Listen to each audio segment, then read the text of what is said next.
मोगाच्या भावा भयणीनो, आयतारा दिसा आमी क्रिस्तांवाच्या काळाचो तिसरो आयतार समारंभ आसतना संतोशाचो आयतार अशें म्हटलोलें.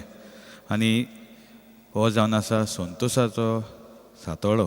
तर आमी संतोश भरीत जावंक जाय, कित्याक आयची पवित्र पुस्तकांतली वाचपां आमकां हीच खबर सांगता की देव संतोश भरीत जाता जेन्ना आमी ताची उतरां आयकता आनी आमच्या जिवितान ती पाळटात. अशें आमकां पयलें वाचपान मेळटा.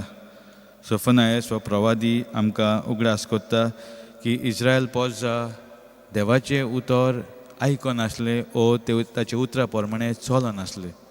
तरी आसतना देव तांचे लागीं पासियन्स काडून आपलो हुस्को दाखोवन आपलो मोग दाखोवन तांचे पासो तो रावता आनी तो म्हणटा म्हजी पोरजां म्हजी उतरां आयकतलीं आनी आपले जिवितान ते प्रमाणे ती जियेतलीं.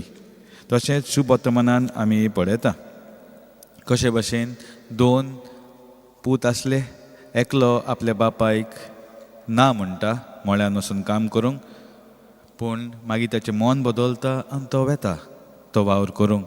तशेंच दुसरो पूत वय म्हणटा पूण तो वचोंक पावना. आमचे जिवितान आमी केन्ना केन्ना पयल्या पुता भाशेन वो केन्ना केन्ना आमी ह्या दुसऱ्या पुता भाशेन जियेता. आमी देवाचें उतर आयकता पूण तें पाळूंक तयार जायना. हो खुबशे फावटी आमी देवाचें उतर आयकून आमी ना म्हणटा, पूण मागीर आमचें अंतोश करून आमी तपासता आनी पळयता देव आमकां कितें बरें पळय तें करूंक सांगता. तर आमी तें करुया आनी ताचे लागून आमी मागीर तें फुडलें पावल मारता.